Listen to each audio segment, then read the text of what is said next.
Subscribe பண்ணாதவங்க subscribe பண்ணுங்க. அப்படியே பக்கத்துல இருக்க பெல் ஐகானையும் பிரஸ் பண்ணுங்க. பார்க்க போகிற தலைப்பு பரணி நட்சத்திரக்காரர்கள் வணங்க வேண்டிய கோவில்.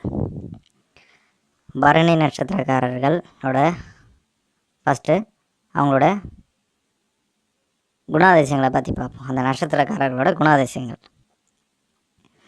இவங்க பக்தி செலுத்துறதுல சிறந்தவர்களாக இருப்பாங்க. அதேமாதிரி பெரியவங்களுக்கு மரியாதை கொடுக்கறதுலையும் சரி, யாரையும் சார்ந்து இருக்க மாட்டாங்க.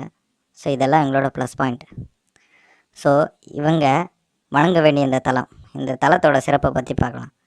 இது பரணி நட்சத்திரம் வழிபட்ட ஸ்தலம். சரிங்களா?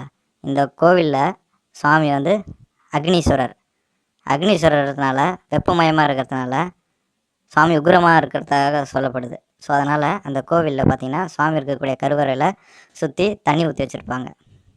அது ஒரு சிறப்பான ஒரு விஷயம். மற்ற கோயிலில் இல்லாத ஒரு விஷயம் இருக்குது.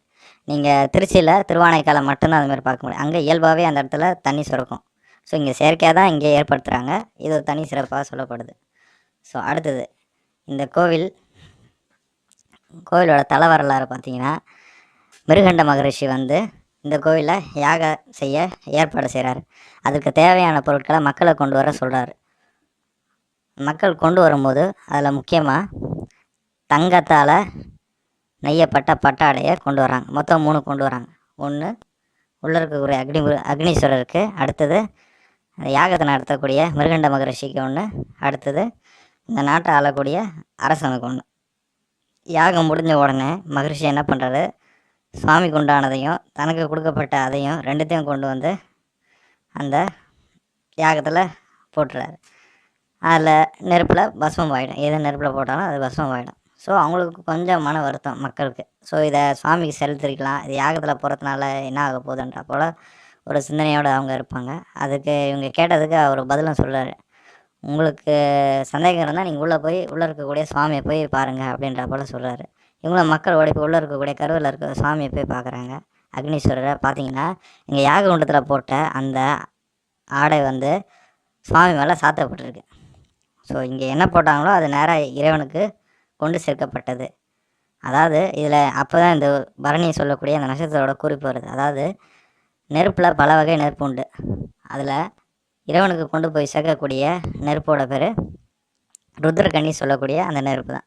ஸோ அந்த இன்னொரு பேர் வந்து அதனோட மறுபேர் வந்து பரணி. ஸோ அந்த பரணி சொல்லக்கூடிய அந்த பரணி தான் கொண்டு போய் சுவாமிகிட்ட சேர்த்ததாக சொல்லப்படுது. ஸோ அதனால் பரணி நட்சத்திரம் இந்த கோவில் வழிபட்ட ஸ்தலம். ஸோ இந்த கோவிலில் பரணி நட்சத்திரக்காரர்கள் வந்து வழிபாடு பண்ணால் அவங்க வாழ்க்கையில் உயர்ந்த நிலைக்கு போகக்கூடிய வாய்ப்புகள் உண்டு. ஏன்னு கேட்டிங்கன்னா, இயல்பாகவே பரணி நட்சத்திரக்காரர்கள் பார்த்திங்கன்னா பிறக்கும் போதே சுக்கிர திசையில் பிறப்பாங்க. அவங்க பிறந்த டைமில் பார்த்திங்கன்னா நல்ல ஒரு இம்ப்ரூவ்மெண்ட் இருக்கும். அவங்க ஃபேமிலியில் நல்ல ஒரு பெரிய நிலைக்கு அவங்க வந்திருப்பாங்க. எந்த ஒரு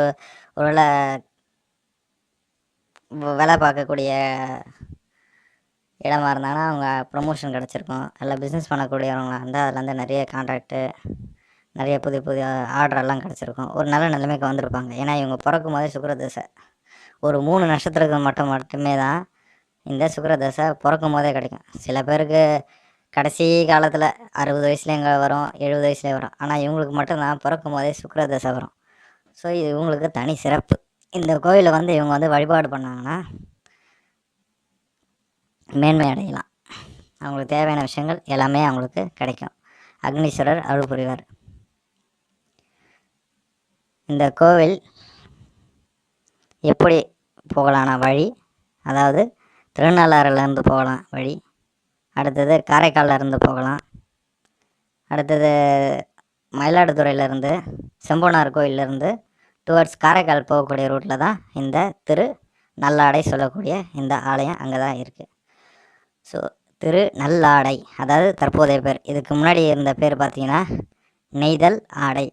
சுவாமிக்கு மக்கள் நெய்து கொண்டு வந்த பட்டாடை கொண்டு வந்தாங்களே, ஸோ அதனால் இந்த ஊர் பேர் நெய்தல் ஆடை என்ற இருந்த பேர் வந்து காலப்போக்கில் வேறு பேராக மருவி நல்லாடைன்னு பேர் மருவிடுச்சு. ஸோ இந்த ஊரோட பேர் நல்லாடை. கண்டிப்பாக பரணி நட்சத்திரக்காரர்கள் வாழ்நாளில் ஒரு முறையாவது இந்த கோயிலுக்கு போய் தரிசனம் பண்ணுங்கள். அதுவும் முக்கியமாக உங்களோட நட்சத்திர நாளில் அன்றைக்கி போனீங்கன்னா ரொம்ப சிறப்பு. அதுவும் கார்த்திகை மாதத்தில் பரணி நட்சத்திரத்தன்னைக்கு போய் அந்த கோயிலில் ஹோமங்கள் செய்தால் இரட்டிப்பு பலனாக கிடைக்கும். இந்த கோயிலுக்கு பொதுவாக உங்களோட நட்சத்திர நாளில் போகிற அன்னைக்கு முடிஞ்ச அளவுக்கு யாகத்துக்கு தேவையான பொருட்களை கொண்டு போய் சேர்க்கலாம். சாம்பிராணி இது போன்ற பூஜைக்கு தேவையான பொருட்களை கொண்டு போய் சேர்க்கலாம். அது அவங்க செய்யக்கூடிய யாகங்களுக்கு உபயோகமாக இருக்கும். ஸோ இது உங்களுக்கு ஒரு நல்ல நிலைக்கு கொண்டு போகக்கூடிய வாய்ப்புகளை அமைச்சு கொடுக்கும். கண்டிப்பாக அக்னிபுரீஸ்வரர் உங்களுக்கு நல்ல வாழ்க்கையை அமைச்சு கொடுப்பாரு. நல்ல நிலைக்கும் நீங்கள் போவீங்க. இல்லாத விதமான செல்வங்களும் கிடைக்கும். நம்பிக்கையோடு எந்த விஷயத்தையும் செயல்பாடு பண்ணுங்கள். அதாவது ஒரு சந்தேகத்தோடு போகாதீங்க, நம்பிக்கையோடு போங்க. கண்டிப்பாக நல்லது நடக்கும். மேலும் தகவலுக்கு எங்கள் சேனலை மறக்காமல் சப்ஸ்கிரைப் பண்ணுங்கள். நன்றி.